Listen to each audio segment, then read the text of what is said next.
Oh, yeah, marketing made easy July 11th, 2023. This is Joey Ragona. You are who you are. Thank you for being here.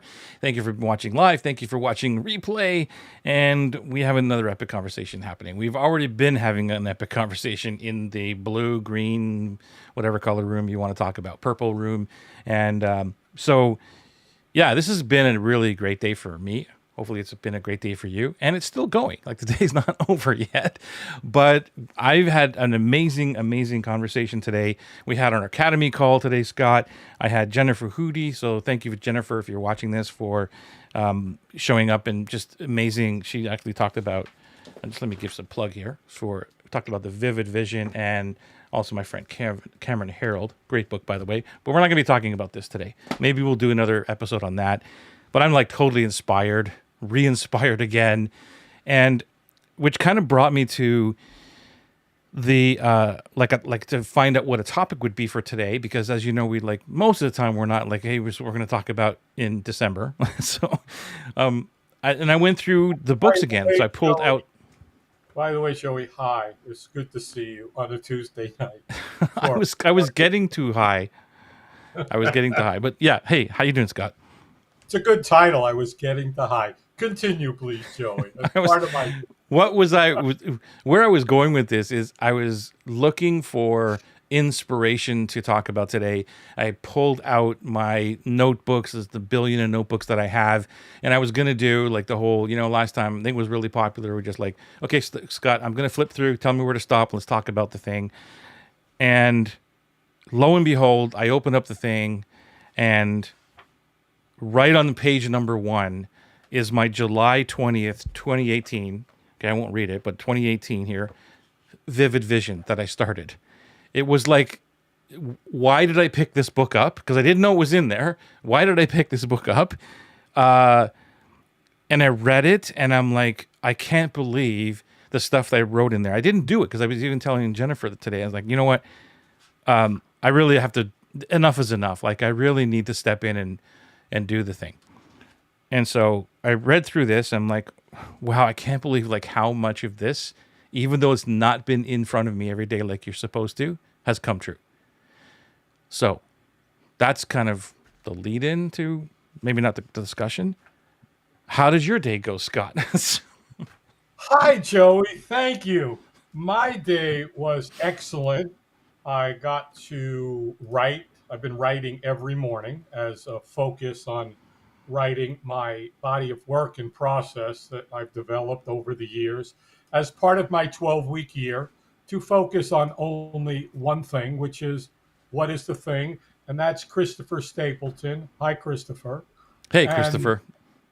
I got to go sit out and finish a fiction book, nothing to do with all the marketing stuff, outside in the sun, glorious day, helped a client finish up a sales letter, and just had a great dinner. And then I was like, it's Tuesday. Like, my day is around Tuesday. Heart-centered marketing show, Tuesday. What are you going to do before then? It's part of what are you going to do before then. And before we got going in the topic, if anybody listening doesn't read Joey's emails, you need to subscribe to everything he does. He's not going to sell you anything, but you want to see what he does because his emails are genius. They're epic. And I read his emails because they're great. And he put one out this week that really goes to the whole dream life and dream business and dream client. Because when you and I talk about, okay, when do we do what we do? And you're like, Friday, Saturday, Sundays, Mondays are pretty much, when I shut down. I do some things so that, and here's the key to that, be like, well, how can you actually only work, 3 or 4 days? Well, because you focus on a dream program for a dream client in a dream life and a dream business. But most importantly, when you show up for Atlas, for this call, for all of the 4% multipliers, if you don't know what that is, go join the group. And not going to sell you anything, but I'm sure Joey. It's probably on the YouTube somewhere. There's a 4% multiplier. Yeah. Definitely a YouTube thing we did on it. But what I wanted to get to here was when you show up, you are so focused because all of your energy It's not like, oh my God, I did this and I did that and I had to build this and I was this, I did it, and then you show up and it's like, okay, it's like my sole focus totally is on helping people save their lives and live the dream life in a dream business with dream clients and helping them get to that spot, nothing else. So it's not like, Joey, will you help me do that? That's not my thing. That's not what heart centeredness I do. And I just think it's really important for people to understand that it's not like, yeah, I only do engage Tuesday, Wednesday, Thursdays. That doesn't mean Friday through Monday I'm not doing things. It's just I'm not committed to other things that take me away. So Right. that when I do engage on those periods, that everyone gets full attention. And that's just so important that because there's a false perception, I believe, when people were like, well, how much should I charge for this or how much should I charge for that? And then it goes back to the false perception that's been created based on time and value of time. Well, what is your time worth? There really is no worth or value, I believe, in the actual measurement of seconds, minutes, hours, etc., because it goes to what we've talked about at times. If I could double your sales, would you pay me X? Well, of course I would. Then everything else is superfluous. So again, going back to how that time is invested. So go with whatever Yeah. you feel like. Thanks, man. And that conversation erupted from the the conversation around all the time, like you said, like what should I charge? What should I charge? And it took me a long time to figure out that it's not based on anybody else's what they're charging and all these other things, and it all relates back to the stuff that we talk about every week, pretty much, which is the dream life. What does that look like first? And then, because I have to be very careful, I don't want to sound like these guru guys. Well, I only work an hour a week and I make $100,000 a year. Like, I don't want to be that dude. But you have to have math in place. But you also have to have, and even Jennifer said it today too. I was so happy to hear her say that. She goes, this is not about building your business around your life around your business. It's about building your business around your life. I couldn't believe she said it. It was like, holy crap! This is like it's like echoing. It's like a mirror image here. This is amazing. So we're on the right track.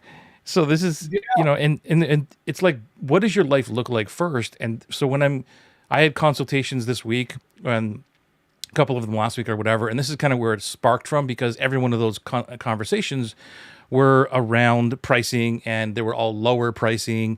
And I'm like, okay, that's fine, but here's how many people you need to go do this and all that. And they're like, wow, I just can't believe this. And I go, do you have the capacity to do that? Do you have the capacity to coach 17 people every single week? Yeah, it's only 17 hours, but what about all the other hours? When do you sleep? When do you eat? When do you recharge? When do you do add a little admin? When do you, right? It's like, people think it's like, oh, it's only 17 hours or it's only 10 hours. Really? So, and that's why when I say like, well, I only work really an hour a week, like on my Atlas call. So maybe it's an hour and a half, or like, so whatever, right? So let's call it 2 hours. And all the other things are in place to help me show up to that 1,000%. Every piece of my energy and focus goes into those 2 hours, and here as well, But all the other things are simplified, or the marketing is like, whatever. I'm just gonna, because you're in the zone of the one thing, like you just talked about. That's all I talk about is dream life and dream business, or dream clients and niches Dream and things clients, like that. Joe, just a reminder, they're dream clients, just in case you forgot. Just Yeah, kidding. they're dream clients and all that. It's more, it's like innate. It's something that I never. It's like I don't even have to think about answering a question or anything. Right? It's like I don't have to think about it, and that's, I think, one of the benefits for anybody listening that is doing too many things and funnels or different offers and programs and all these, and you're switch tasking. I don't care how great we are at this, but you're switch tasking from one thing to another. When I was on the Kajabi call last week on Friday, we go for like an epic 2.5 hours, easy. And a lot of that, an hour and a half of it is just bombarding me with questions and challenges and you name it, from every angle possible. I'm not saying I'm a genius, man, but this is all I talk about. So you can hit me with anything and I'll have an answer for it, right? I don't have to have prep. And so that allows you to become that expert, that person that brings value to the marketplace, bringing us back to what are you going to charge? And so if you're going to charge, if you want to work an hour a week and you want to make $100,000, the math is pretty easy to figure out what you're going to charge, right? And so if you look at that, if anybody's listening to that and they're going, well, that's a lot of money, and no, who's going to pay that, or who's going to pay that? That's basically what the question is. The next question is, well, what kind of value can you bring to that is 10 times the amount that they're paying? And for me, it's about what we're talking about here, which is I'm going to put every ounce of energy into that 1 hour for them, and everything else is secondary, so that they feel as though they're getting massive value from me and complete focus. It's not just like, here's the training, whatever. You got a question? You know what I mean? When we look at those that are at the top of their game and somebody pays them $5,000 or $10,000 an hour, if you go to your example of you only want to work an hour a week, that's about $2,200 an hour. In the grand scheme of things, if you can give somebody value of, okay, I get on with you for an hour and I can give you ideas, and that will make you at least 10 times that. Well, of course, somebody's going to pay that, or whatever it is. So it's that whole value proposition. And gosh, there's so much here, and there's an awful lot of comments. So Yeah. Well, it's realistically, you can look at this any way you want to. So I just want to address that what you just said for a second, because it's not that it's not the person is paying you $2,200 an hour. You're getting paid $2,200 an hour. And in my case, it's a group thing. So those individuals are not paying me $2,200 an hour. I'm just getting paid that. So I'm showing up for that group and giving them 10 times the amount, hopefully, that they're paying to be in the program itself. So it's not that they're paying me to be, that $2,200 an hour, but that's what I'm worth to show up for that hour for myself. That's what I just want to make that clear. So I'm going to just repeat that. Showing up for yourself and what you feel. That's a whole different thing than, well, what is, my worth to them? No, what's my worth to me in order for me to do that? And a couple of quick pieces here, Joey, and I'm just going to jump on two books. One, The Outliers. Yeah. And, again, that's what you are, the 10,000 hour rule. You just do this and only this. You could show up anytime, anywhere, talk about dream clients, dream business, dream life, and Atlas, and the process and everything in it, because that's all you do. And then you figure out how to teach it better, implement it better, and go deeper and more, that nobody could show up and do it better than you. And it's the pumpkin plan again, too. McCallowitz, great. That is, you're building a pumpkin. The seeds that you're building will be worth more than pumpkin seeds, which are worth more than gold. Exactly right. So let's address some of these comments here. I don't know who this one is. I'm learning about the joy in the journey. That's really been helpful in healing to become the person I want to attract. That's Christopher. Nice. That's very true. I love that. This one here, is that Christopher as well, too? That is Camilla Hiller. Hi, Camilla. Only worked 25% and dared to build my businesses despite my brain injury with the inspo from you. Thank you, Camilla. Wow, there is a lot of comments here. Okay, so your live in Facebook group helped me a lot. Thank you so much. I'm going to drop the Facebook group in as now you just inspired me. While you're doing that, I just want to make a comment here. And it's not about the Facebook group, but it's about what was created in the safety of the Facebook group, where people come on and can say, your loving Facebook group, your heart-centered Facebook group. It helped me. It supported me. It's the safe place. I don't come on Facebook, but I have to, because I need to be in the supportive place. And I'm putting that out there not, again, as a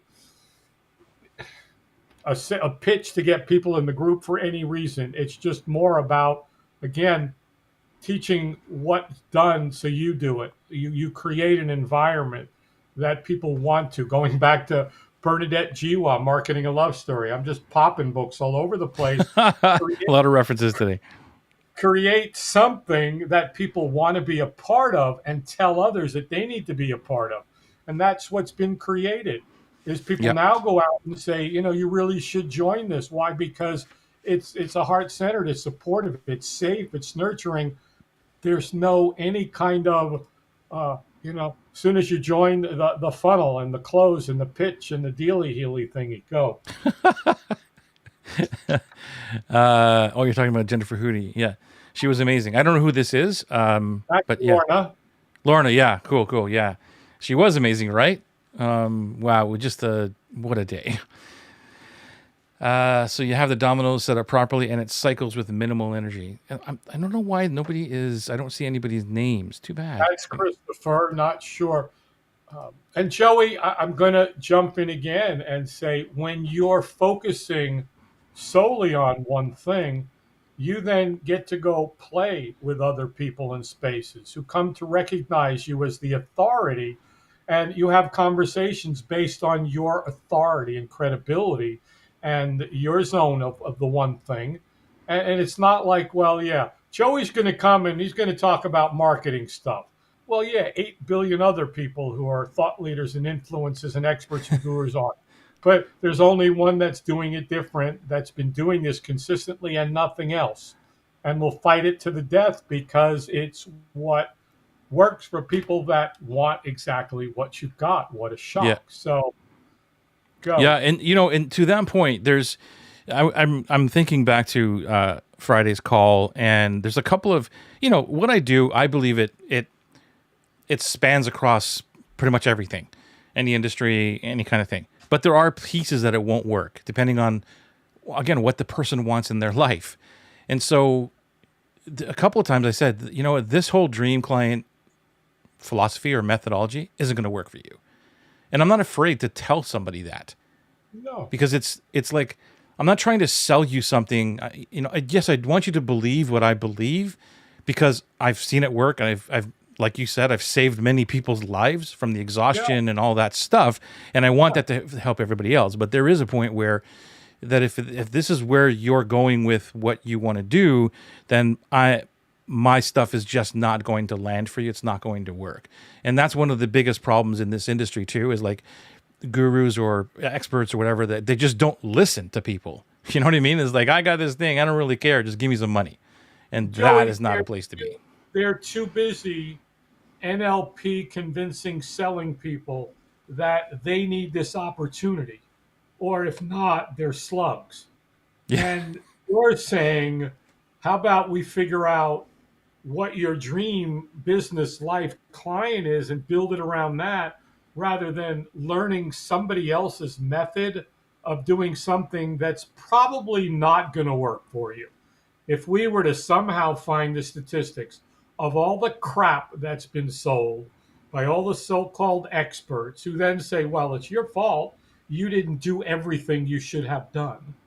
You didn't, like bull crap. Why don't you just teach people to do what's going to be serving them? And unfortunately, though, there are those still that are like, I need to make money tomorrow and I want to launch a thing and I want to do a funnel with a thingy and a blah and an upsell and a downsell and a thingy, sleazy, cart closing, get in before the things go away. And I just see it. It gets sickening.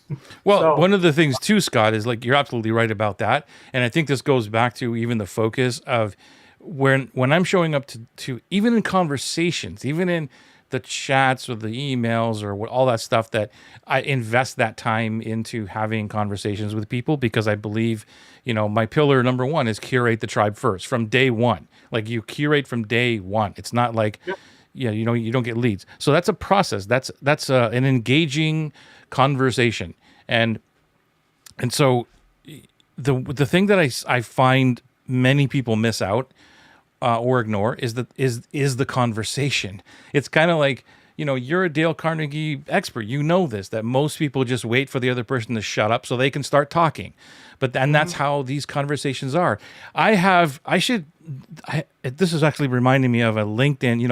I get a LinkedIn things all the time, and I have to share this. It's so funny because it relates to what I'm talking about here. The person does their whole spiel.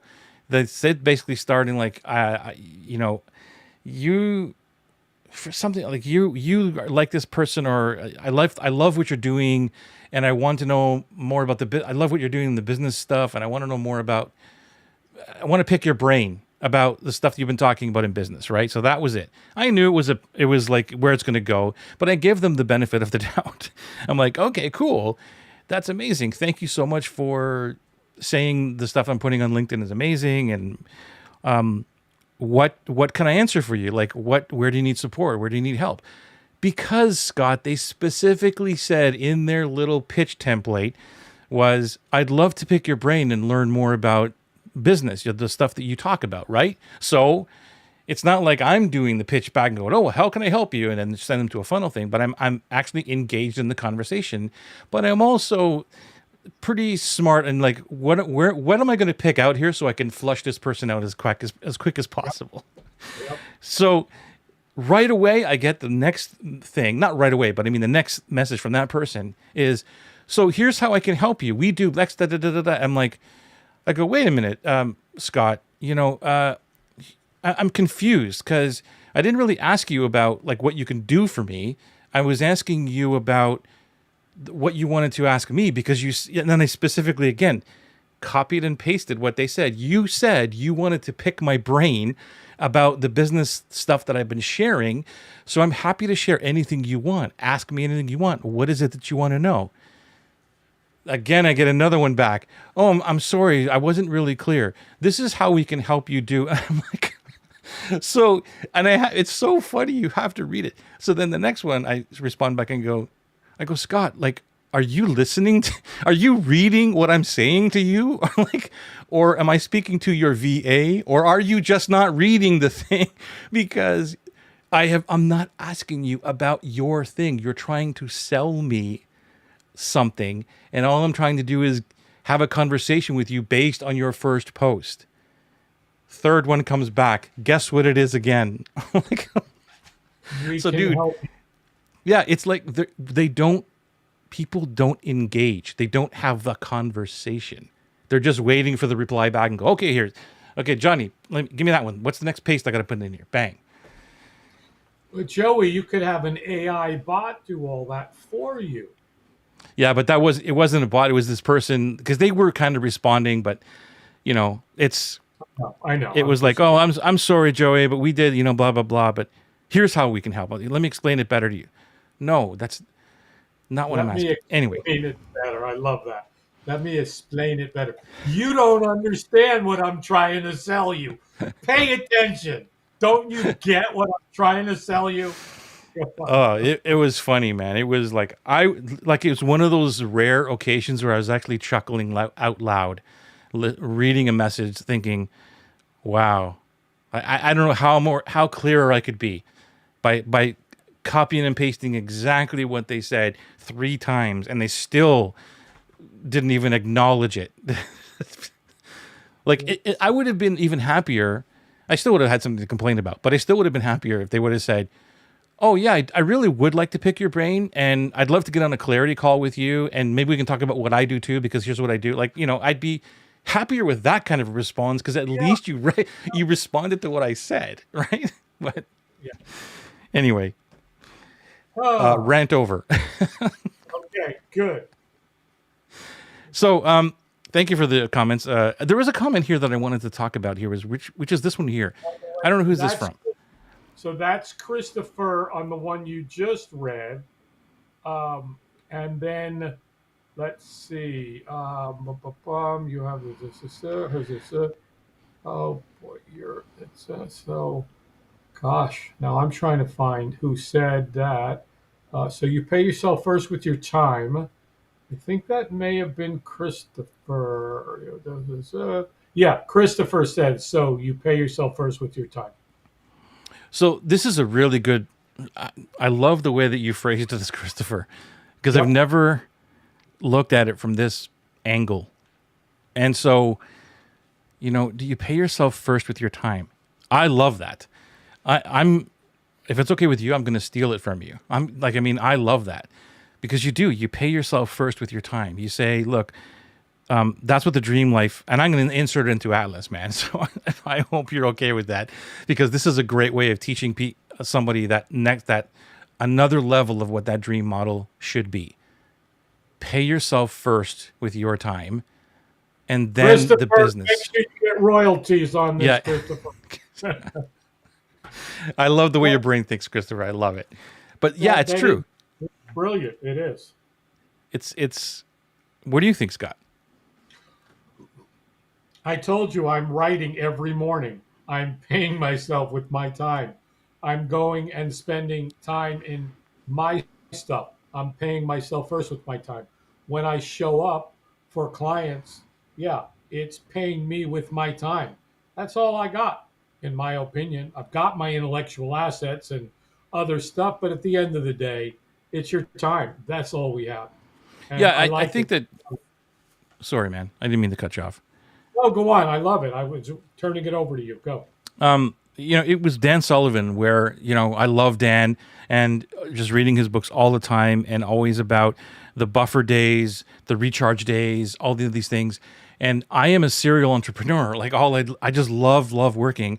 And because it's not work to me, I just love it. But I did have a disease as, and just a workaholic. Like all I would do. Right. And my business was my life was around my business, so it was the opposite way, and I did sacrifice a lot. And then now it was, and the entrepreneurs, we have this uncanny way of like, well, I don't have time to recharge, I don't have time to shut down, I don't have time to not do anything, and we think as though that it's this bad thing. And I can tell you the reason why you just said that at the beginning, like when I shut down, especially after like a full week of coaching and brain power and all that, and then the extra day with Kajabi, which is what I love. I need recharge, and so I try not to do anything on those days, and it feels really weird because I just love doing the stuff, like even playing with Notion and whatever it is. I just love doing stuff, but sometimes I listen to my body, go figure, and it says just.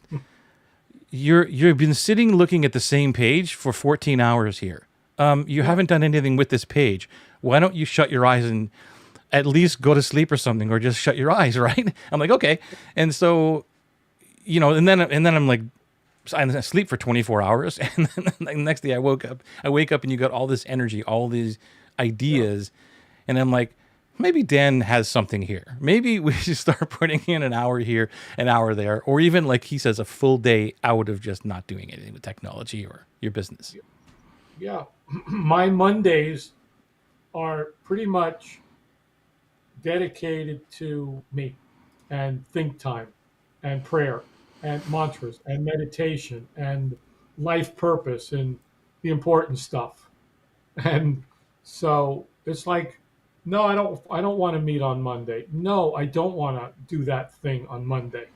I just want to. Today was kind of like clients that, but then it was like I went to the coffee shop. I'm sitting outside reading. This gal's there sitting on the picnic bench. And I was like, no, stay. You're okay. She goes, just taking a breather. I said, have you actually breathed? She goes, no, it's a good reminder. She said, I'm studying for the bar in 2 weeks. I just needed to come out. I Yeah. was like, but she goes, thank you for the reminder. I said, just breathe 3 times. That's it. And she kind of did. And it was like, we don't breathe. We, as serial entrepreneurs, there's nobody saying, hey, Joey, have you taken a break in the last? Joey, have you? It's like when we do Pomodoros. We have to stop at the end of it and get on and say, okay, what did you do? What are you going to do? How'd you do? What are you going to do? And get ready to do it again. Otherwise, we'll just go for 11 hours straight. Yeah, and to that point, and this will help everybody. Hopefully, will help everybody. Is the way that I love using technology is for those stop reminders, right? And I've been doing this. I showed many times the the alarms that come up since Yep, yep. 2014 has been coming up for 10 years, the same five or whatever alarms throughout the day. But then as well, my Apple Watch, which I love. So every hour it's saying, "Did you drink?" Which I'm drinking, 3 liters of water a day, or I try. I usually hit it, but I'm always drinking. So that's reminding me every hour. And then I also installed Rise, which is a time tracker. And yes, I pay for it. So I'm paying like, whatever it is, $100 a year for something that is kind of like I've hired this virtual digital assistant to track everything that I'm doing online in time. And then it also tells me, hey, it's been an hour since you've taken a break. Do you want to get up and do something? Or like all these things. So I have this digital thing sitting in my computer that helps me break all the cycle of being the serial entrepreneur. To me, that $100, like for where I can get a free time tracker over here, well, it doesn't do all this other stuff. To me, it's priceless to have something like that as a person who can, like you said, go 18 hours straight, not even blink. I used to do that, and it doesn't serve at the end. There's not the efficiency, there's not the clarity. It just doesn't exist. When it goes back to the four C's, when we commit to doing what we're going to do and have the courage to do it long enough to become capable to have the confidence to go out to the world with it. Yeah. And that this stuff is about. Hey, Cindy, good to see you here. Relationships and how people feel. That's what it's all about, like building relationships. As a matter of fact, just before we got on, and you were just talking about, doing one thing and people know you for it and all that stuff, Scott. My friend now, I think he's a great friend now, Kevin Thompson, who's like the relationship dude. He Yeah. reaches out and sends me a clip and suddenly goes, "Go, you got to go watch this thing." And to me, that's acknowledgement of he knows what I'm about. Like, you know what I'm Right. saying? He's like, I did this thing and I think and you got to go fast forward to this part and go watch this and in 2 minutes, you'll understand why I sent this to you. That to me is acknowledgement of the market or the world understanding what I'm all about. And I think that's a really important lesson. It's not about like who it is and all that stuff. It's more about that you stick to what you do and you plant that flag and it's cemented. And that's it. That's what you do. And the world will understand what you do. It will repel the wrong people. And now we're talking about dream clients. The right dream clients will automatically find you. They will see who you are and like, I like this dude. I want to, or this gal, and I want to just deal with this person.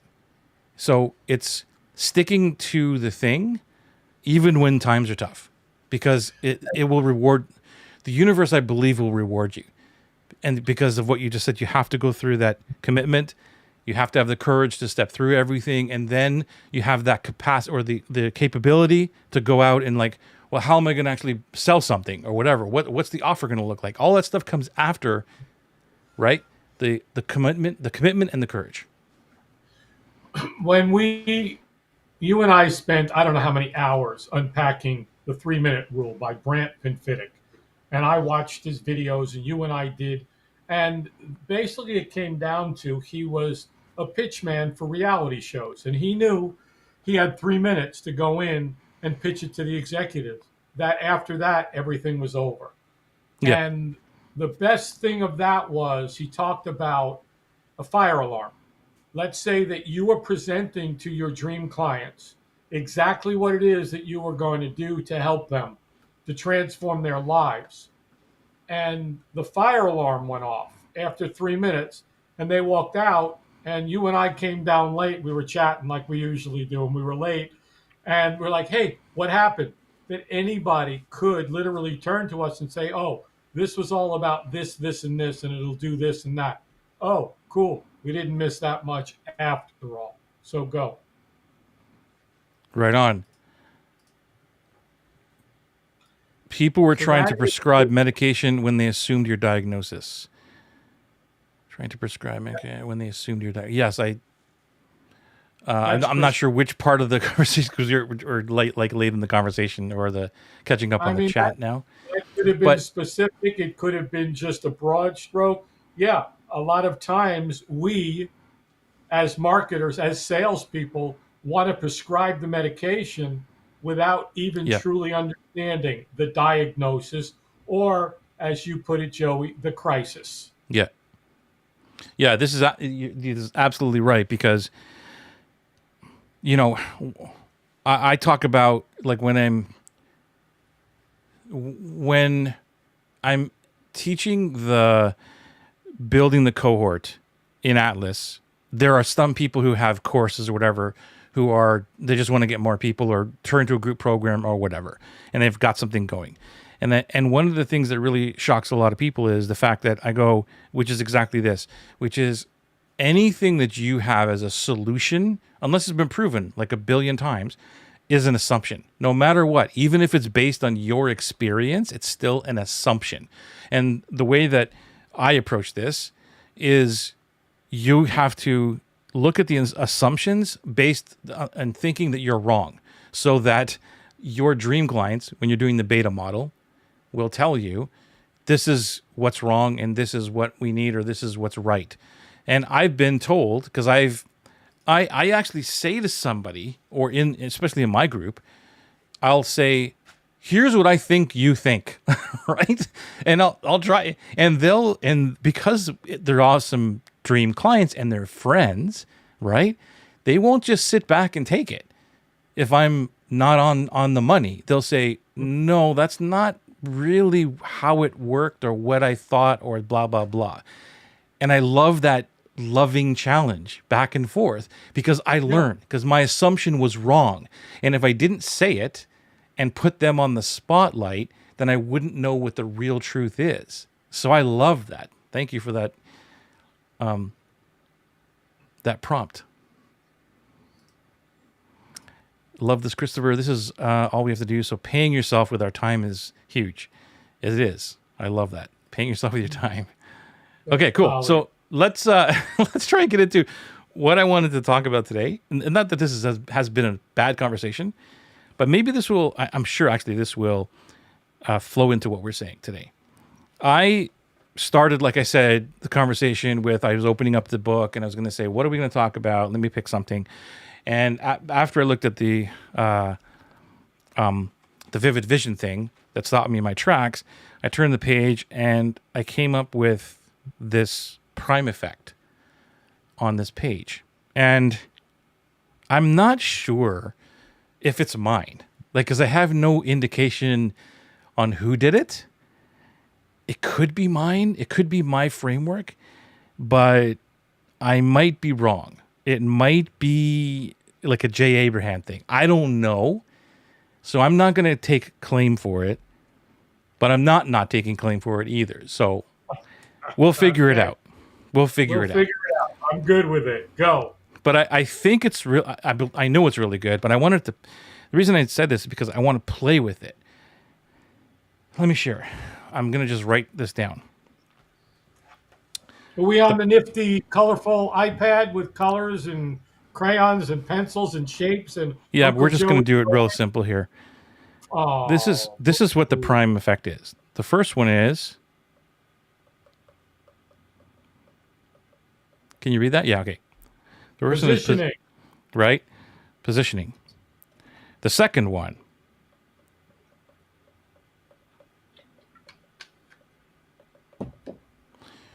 relationship.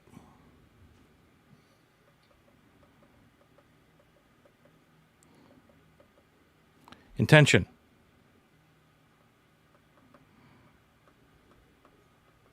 Message. Elevate.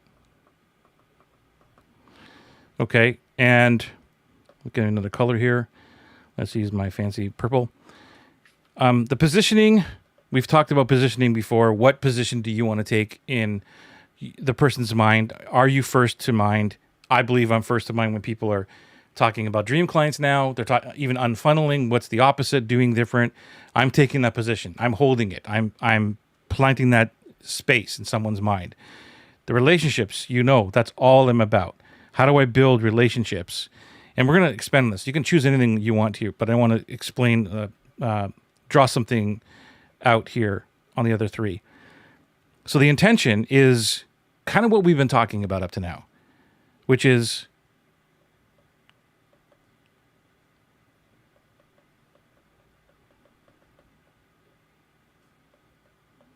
What am I putting into it? If I want to take the position of being the dream client guy and clarity and all that, and I want to build relationships, what's the intention? What am I putting into it? The message is between. This is where I'm going to write down exactly what I wrote here. And this is what makes me think that I'm not sure if I wrote this or I just copied it from someone else.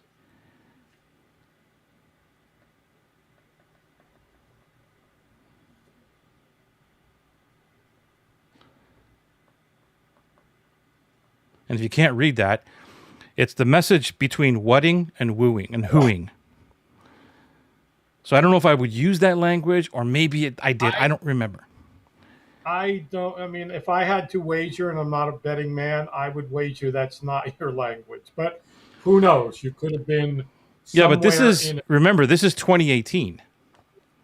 Yeah, and it could be you were in a dolphin state. You don't even know what this was. It could be your other side, your other self, creating and writing stuff that's going to come back and find you in AI land one day.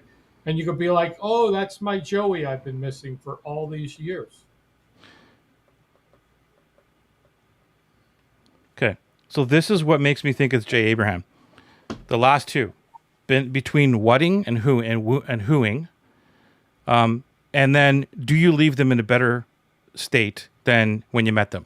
That's typical Jay Abraham where he stands. So that's what I'm thinking that it is from him. So I'm going to give him credit for it. Okay. But what do you think about this? Because there's your prime.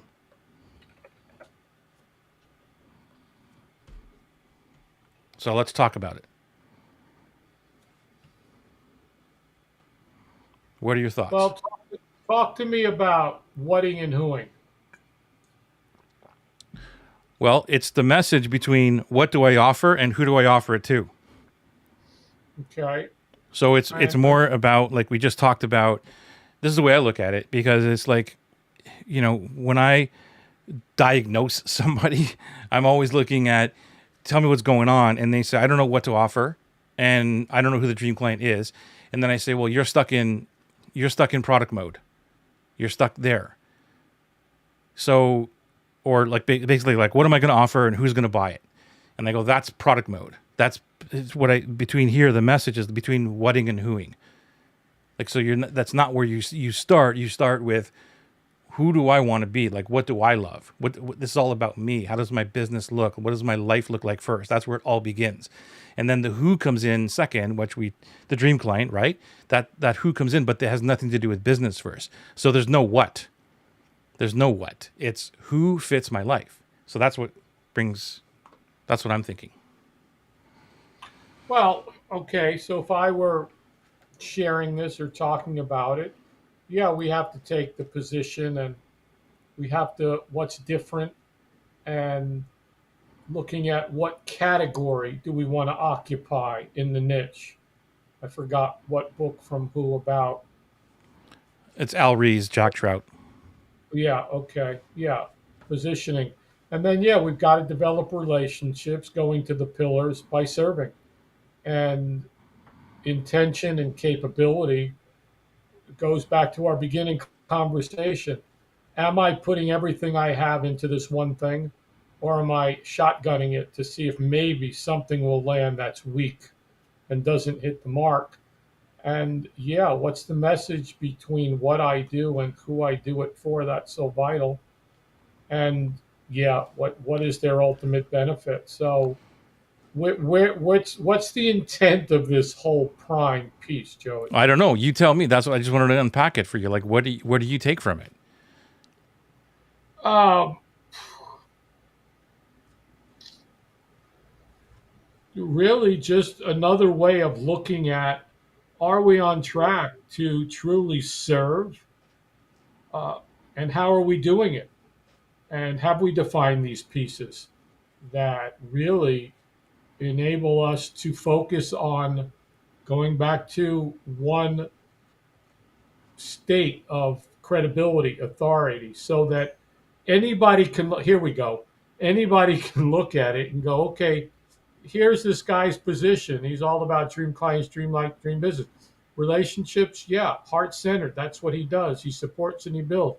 His intention, his focus, everything he does, everywhere he goes, every platform he's on, every channel, everything, every email is about that. That's what he's putting into it 100%. I want somebody who puts that kind of focus on everything he does.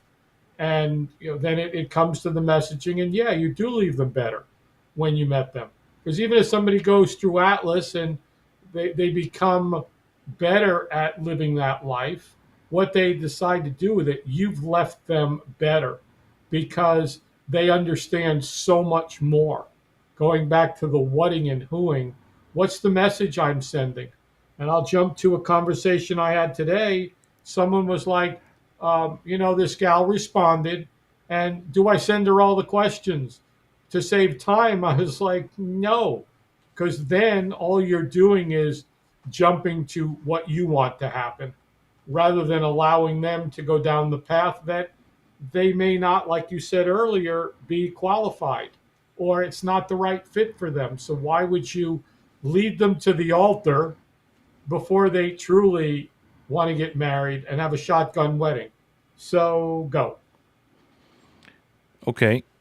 I just had, I don't know why I didn't write this down because I just saw some arrows here that pointed down from the whatting and the whoing. Here's what it means. This is more than like the totally J. Abraham. That's what it means. I knew you were keeping something from us, Joey. I didn't know. I just saw it now. I don't know. You know everything. Red ocean versus blue. And this is the key. People hire you for who you are, not what you do.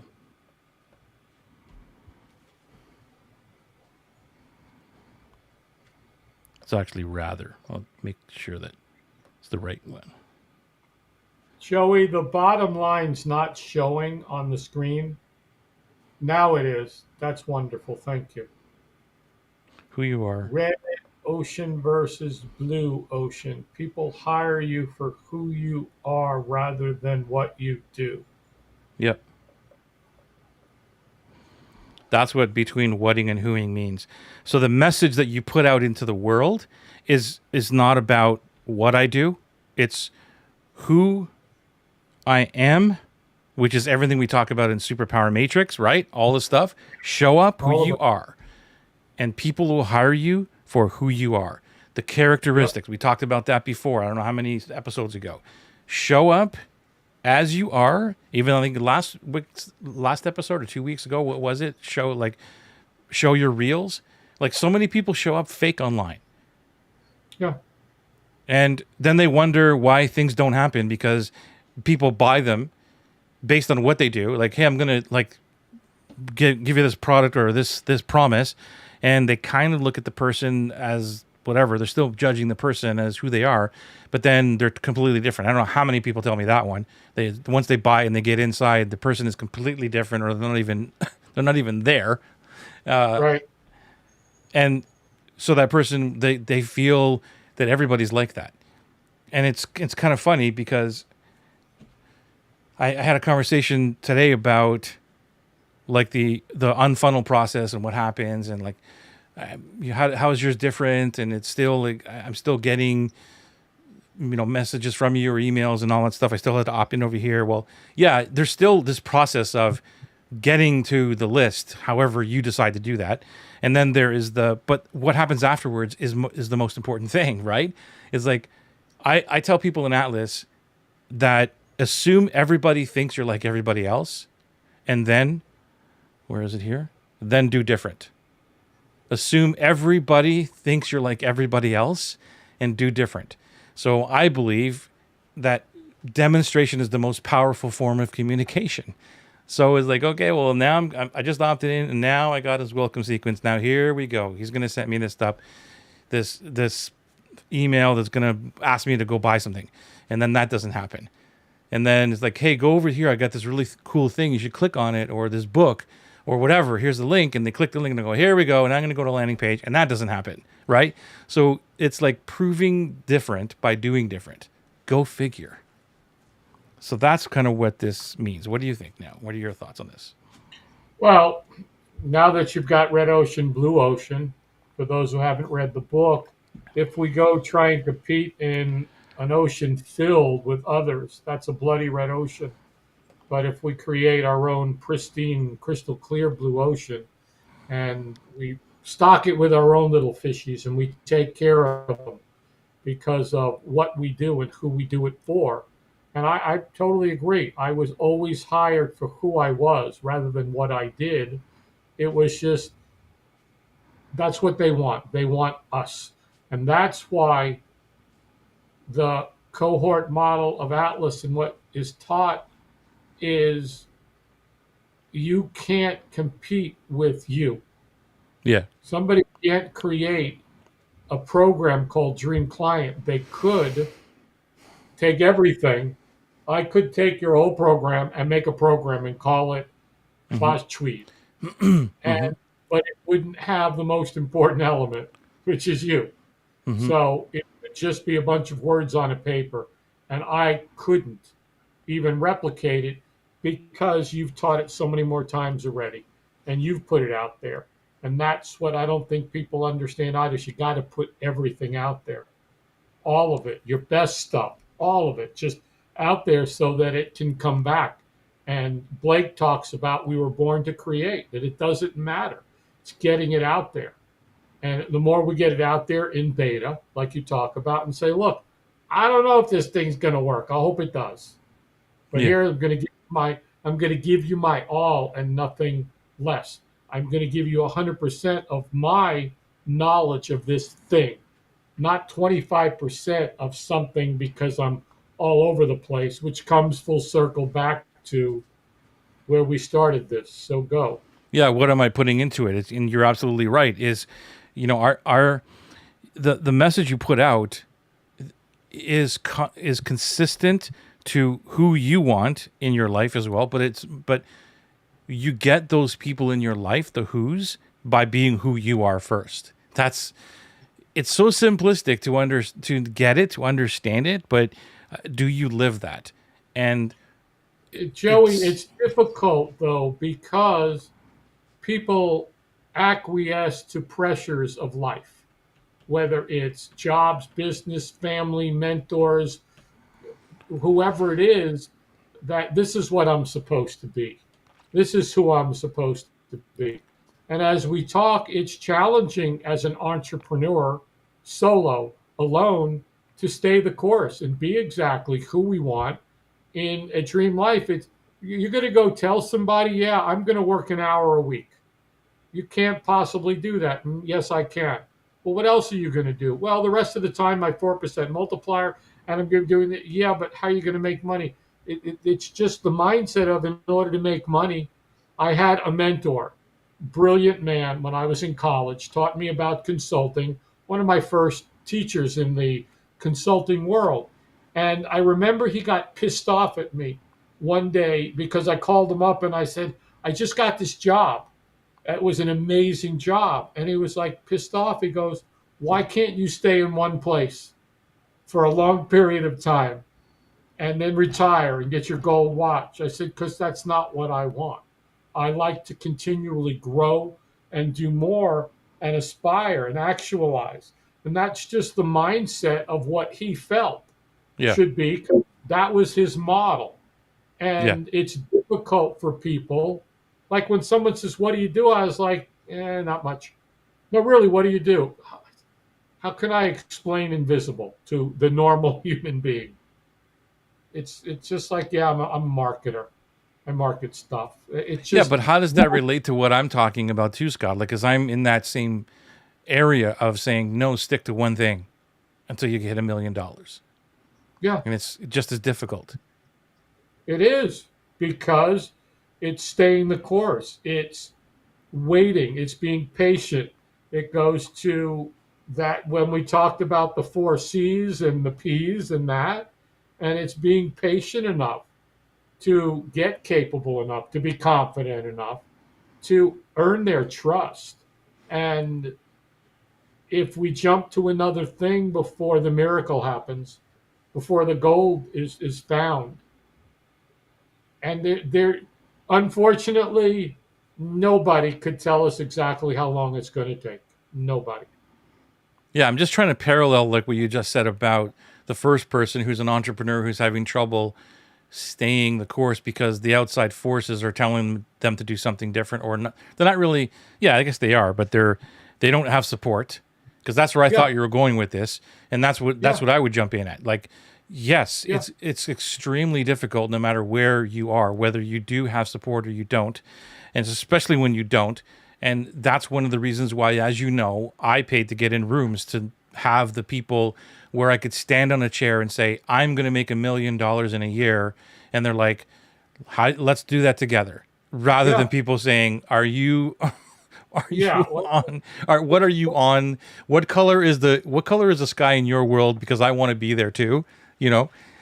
yeah, So the first thing I would say to anybody like that, who has that mindset of, yeah, there's too many things around me that are disrupting me, change the environment. And it's hard to do, but that's what I did. And I know a lot of successful entrepreneurs who do the same thing. They take the disruptions, and they break those ties. And that's just what has to happen, because your brain is hearing all of these things. You're trying to go one way and you're being forced another, that's something that you don't align with. And you have to make a choice somehow. You're either going to sit in mediocrity or you're not. And so if you're sitting in mediocrity, which means I'm not gonna piss anybody off. I'm just gonna sit here and I'm just gonna keep on wishing, and I'll move a little bit over here. But as soon as somebody says anything else, no, I'm gonna come back over here. Oh, no, no, no. Let me sit in the middle. So I don't want to ruffle anybody's feathers, right? yeah. One of the things I've done in the past few weeks with a few clients is I've had them write a manifesto to themselves on their commitment to what they're going to do and why. And because a lot of people are like, yeah, I'm going to get this thing done. Well, but then this happens, and then this happens, and then this is more important, and that. And then all of a sudden, it's 6 months, a year down the road. And it's like, what happened to that thing I was going to do over the summer? So not only do they write it out for themselves, but then they share it with those around them. And I've talked about Kevin Hogan, brilliant man, marketer, hypnotist, NLP, and he talks about this. You go to your circle and say, "Hey, this is what I'm doing, and this is what I expect from you in the way of support." And it's kind of like, if you're not with me, you're against me, Right. and so that everybody knows how to support them. It's a big thing too. I've got a dear friend who always, like, I'm going to do that. And he goes, why don't you start with two? I was like, shut up. Okay. I'm not talking to you anymore about my business, because that's just him. That's his mindset. That's how we grew up. And that's his belief system. Instead of, you get in rooms with people that are like, yeah, why shouldn't you make this or do this or accomplish this? It's out there and available. And that's why you and I talk about, we hire coaches, we have coaches, Yeah. because we need to be in places with people that are where we want to get to. That's how this whole thing works. Go. Yeah. There's two sides of this, because I was on both sides of the fact of, you know, because I was in rooms when I'm paying to be with people who are doing lots of money, lots of revenue, lots of things, and the challenge to, like, think bigger, do this thing, was the mantra, which is fine. But it was, first of all, it was the wrong type of room, because it was more the aggressive marketers and all these other things. And I never believed it. I would just say things. Oh, I want to make at least, so they would say, what do you want? And this is when I was absolutely dead broke. And I would say, well, if I made, $1,000 or even $5,000 for the month, that would be amazing. If I could just get that. Think bigger. What's bigger? And a couple of things in, it would be like, no, you're right. I can make $1 million in the next 30 days. Right? And it's lip service. I'm just saying it because I drank the Kool-Aid. Okay. And I never believed it. And I Yeah. was like, all right, whatever. But so that didn't work. And then I got into different rooms, which again are challenges, but it's a different challenge because the challenge is, what do you want to do? I want to make 50,000 a year. Okay, great. What if you doubled that? Could you do that? I don't know. But the point of being is that when you stretch your mind, you say, okay, well, maybe if I double that. And then the next question, instead of somebody saying, so why don't you 10x that? You can continue to go, but eventually your brain will get in the way and say, you know what? I don't know about this. But the better question, which is, you know how much I love Ben Hardy and Dan Sullivan. Again, I'm going to give them props. Is like, who do you need to become in order to do that? So if I want to make 50,000 or whatever it is, and it's like, well, what if you doubled that? And it's still a scary thought for anybody who thinks 50,000 is a lot of money when you're making nothing. Okay, Right. doubling that is scary. I don't care what anybody says. It's scary, and you're like, I don't know if I can do that. But it could be a possibility, right? It could be. You're not totally against it. But then the next question, if a smart room or the people support you say, great, then what's the next step in order for you to become the person that's going to get you to that 100,000? And again, I think it is Dan or Ben, or I forget who. I got to give credit. I don't know who it is, but it's like, you know what? You shoot for the 100,000, and if you don't hit it and you make 75,000, that's a pretty darn good thing when you wanted to make 50, I totally agree with you, Joey, and thanks for putting clarity on that. Because no, it's not about somebody that's making 35 grand a year or 40 grand a year or an hourly worker. And then it's like, yeah, you could think big. One of my champions, Roy Nassau, who was regional vice president of franchise operations for Marriott, he always said that Scott, there are some people who are the greatest housekeepers, and they're not going to be the CEO.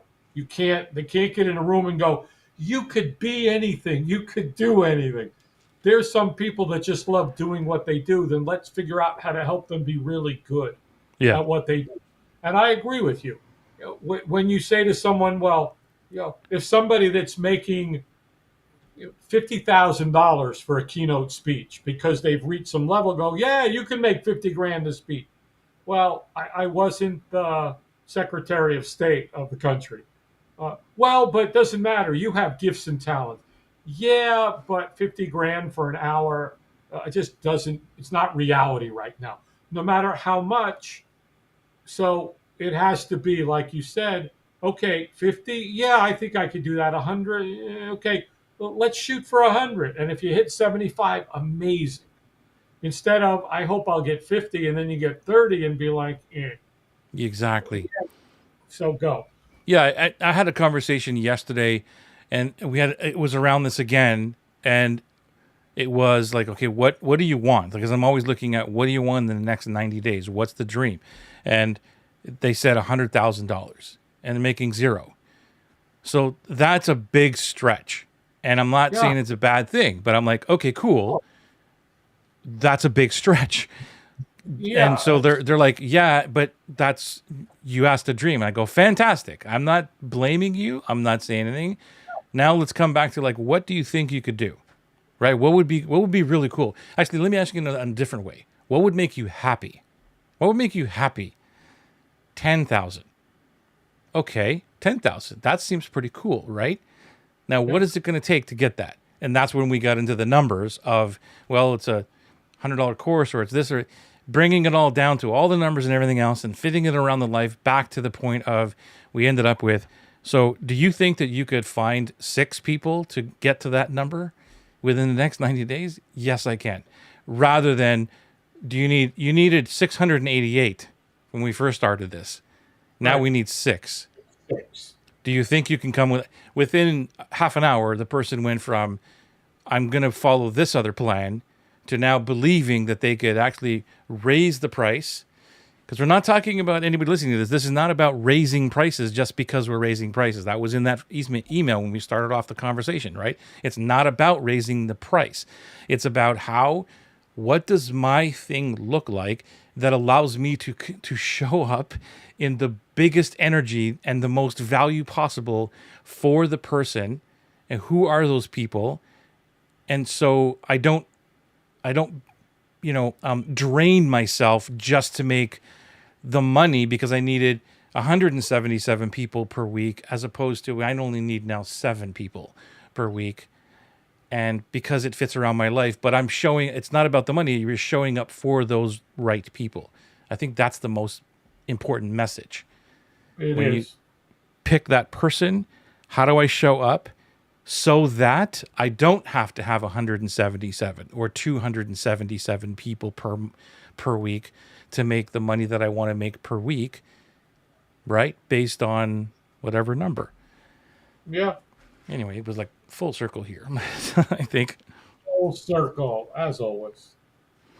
Any last thoughts? Thank you for being here, by the way, live. Hashtag live if you are here live. Let us know you are live. And hashtag replay if you happen to watch the replay, because I know we do get a lot of people who watch the replays. So I appreciate you. We both appreciate you. Thank you for being here every single Tuesday. We are here at 7 o'clock live. We just like to talk about all kinds of stuff. Who knows where it goes? We try to stay on topic. Usually doesn't work out that way. Any We last thoughts, talk Scott? about yeah, we talk about marketing, so we're always on topic because we talk about marketing. Yeah, true, man. True. That's it. Marketing made easy. That's the show. Marketing made easy. It is. When you talk about stuff you love, hang out with people you love, everything's easy. Doesn't get better than that. Thank you, my friend. We'll see you next Tuesday, and we'll see you next Tuesday. Thank you for being here. Appreciate you.